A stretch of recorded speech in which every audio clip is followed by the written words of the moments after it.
El argumento ontológico modal de Alvin Plantinga es probablemente el mejor argumento a favor de la existencia de Dios. Utiliza las leyes de la lógica modal y actúa de manera similar a una prueba matemática. Probablemente esta sea la razón por la que mucha gente tiene dificultades para entenderlo y simplemente lo rechaza. En este momento hay muchos videos grandiosos en internet que brindan un excelente análisis del argumento ontológico, pero aún así muchas personas ignoran estos videos porque los encuentran muy confusos. En este video voy a tratar de articular el argumento de manera que sea fácil de entender, porque si tú eres un teísta, entonces es importante que entiendas este argumento, ya que una vez que lo entiendes correctamente, es imposible de refutar. Y si tú no crees en un Dios, entonces sería grandioso que lo entendieras, para que no parezcas un tonto por no comprenderlo. He aquí cómo es que el argumento funciona. Premisa 1. Es posible que Dios exista. Premisa 2. Si es posible que Dios exista, entonces existe en algún mundo posible. Premisa 3. Si Dios existe en algún mundo posible, entonces existe en todos los mundos posibles. Premisa 4. Si Dios existe en todos los mundos posibles, entonces existe en el mundo actual. Por lo tanto, Dios existe en el mundo actual. Por lo tanto, Dios existe.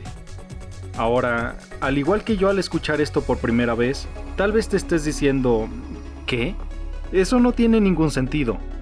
La lógica de algunas premisas no es clara. Pero está bien, porque una vez que las veamos más de cerca podrás comprenderlas. Lo primero que debes entender es qué es a lo que se refieren los filósofos cuando hablan de mundos posibles. Lo que ellos quieren decir es que es una situación hipotética. En general, es una forma en la que los filósofos prueban una idea y ven si es lógica preguntando si podría existir en algún mundo posible, como el nuestro.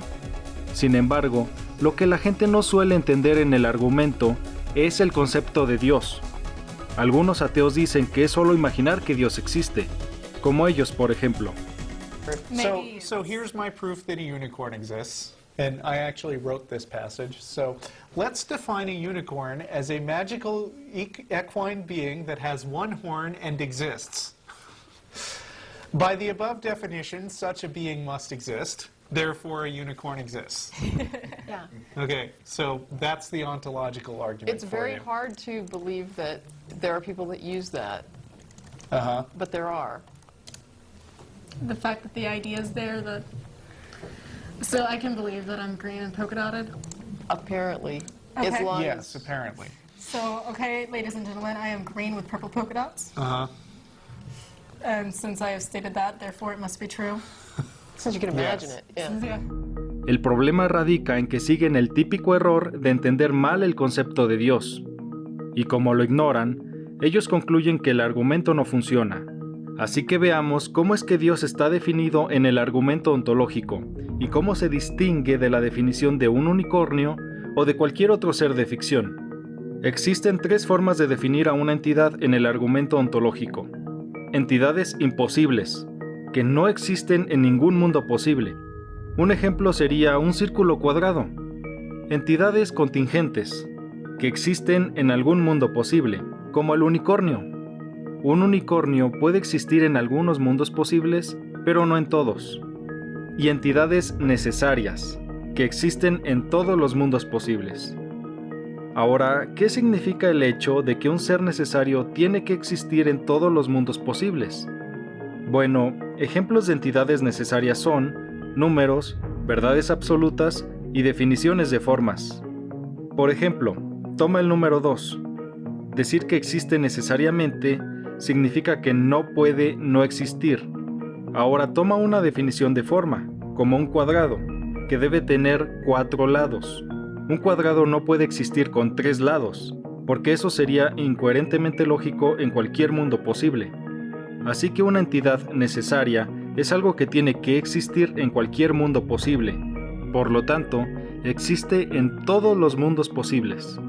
Así que cuando tomamos a Dios en el argumento ontológico, estamos diciendo que si existe, tiene que ser una entidad necesaria, porque Dios está definido como un ser máximamente grandioso. Un ser máximamente grandioso es un ser que posee todas las cualidades mayores, las cuales están definidas como propiedades engrandecedoras. Ejemplos de estas propiedades son amor, sabiduría y poder. Un ser máximamente grandioso tendría estas propiedades a la máxima potencia. También, un ser máximamente grandioso no puede poseer cualidades que no son mayores a tener, como imperfección o corrupción. Estas son definidas como propiedades degradadoras. Ahora, de todas las propiedades engrandecedoras a tener, es mayor tener la propiedad de ser necesario que la propiedad de ser contingente. Ahora, analicemos los términos que definimos anteriormente. Si Dios es contingente, entonces no sería un ser máximamente grandioso, porque solo existiría en algunos mundos posibles. Sería menos grandioso que existir en todos los mundos posibles. Ahora, la idea de Dios como un ser necesario es consistente con las Escrituras, porque en Él fueron creadas todas las cosas, las que hay en los cielos y las que hay en la tierra, visibles e invisibles, sean tronos, sean dominios, sean principados, sean potestades. Todo fue creado por medio de Él y para Él.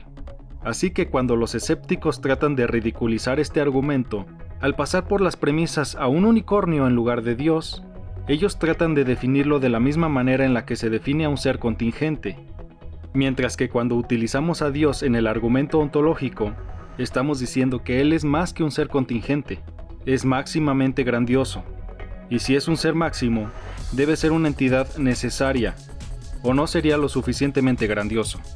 Así que pasemos por las premisas nuevamente. Premisa 1. Es posible que Dios, un ser máximamente grandioso y necesario, exista. Premisa 2. Si es posible que un ser máximamente grandioso exista, entonces un ser máximamente grandioso existe en algún mundo posible. Premisa 3. Si un ser máximamente grandioso existe en algún mundo posible, entonces un ser máximamente grandioso existe en todos los mundos posibles. Recuerda, si un ser máximamente grandioso existe, entonces debe ser una entidad necesaria, dado que un ser contingente no puede ser máximamente grandioso. Premisa 4. Si un ser máximamente grandioso existe en todos los mundos posibles, entonces un ser máximamente grandioso existe en el mundo actual, porque el mundo actual cuenta como uno de los mundos posibles. Por lo tanto, si un ser máximamente grandioso existe en el mundo actual, entonces un ser máximamente grandioso existe. Por lo tanto, un ser máximamente grandioso existe. Así que, ¿ya te sientes convencido? Puede que no, pero no se trata de cómo te sientas, sino de que sea coherentemente lógico. En lógica, un argumento es sólido si las premisas son verdaderas y la conclusión se desprende lógicamente de ellas. Así que espero que al entender cómo se define a Dios, entiendas también cómo funciona el argumento ontológico. ¿Hay otras objeciones al argumento? Sí, pero solo a la premisa 1. Dado que el resto de las premisas se siguen por lógica modal y son incontroversiales, la única manera en la que el escéptico pueda ridiculizar el argumento es demostrando que es imposible que un ser máximamente grandioso exista. Las objeciones más comunes son las paradojas de la omnipotencia. Son comúnmente presentadas como algo así. ¿Puede Dios crear una piedra tan pesada que Él no pueda levantar?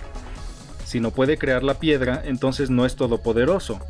Y si Dios puede crearla pero no puede levantarla, aún así no es todopoderoso. Por lo tanto, la existencia de Dios es imposible. Sin embargo, este desafío es en sí mismo un absurdo lógico. Básicamente, está preguntando si un ser todopoderoso podría no poder.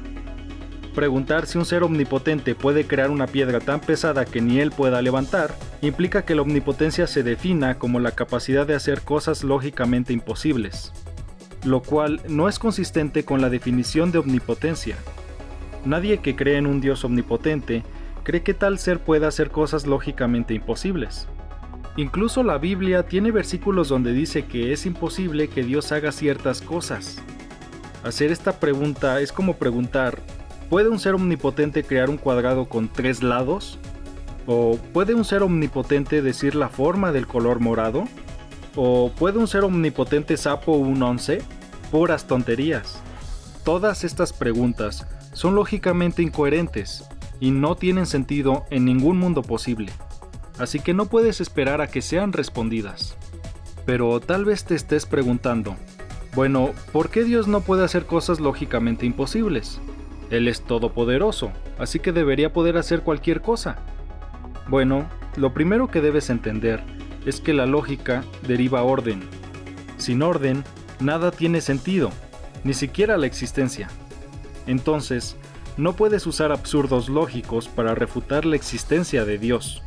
Porque si los absurdos lógicos estuvieran en un mundo junto con Dios, entonces esencialmente nada en ese mundo podría existir.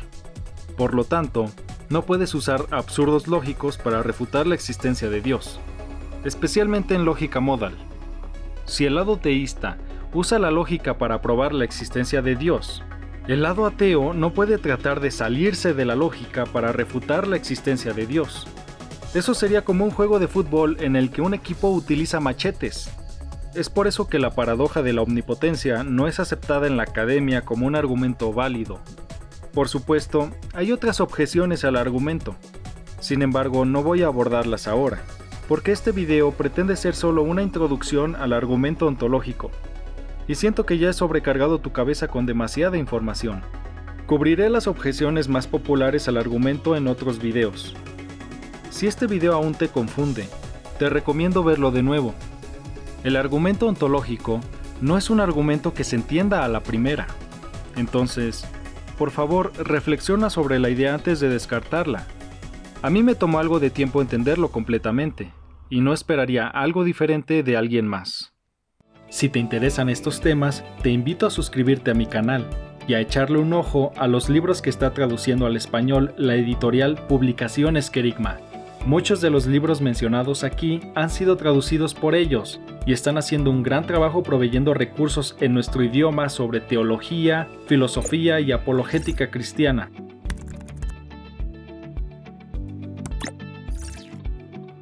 También quiero mencionarte que este trabajo es posible gracias a tu generosa donación. Si quieres apoyar este ministerio y los videos que hacemos, puedes hacernos una donación en PayPal o en Patreon.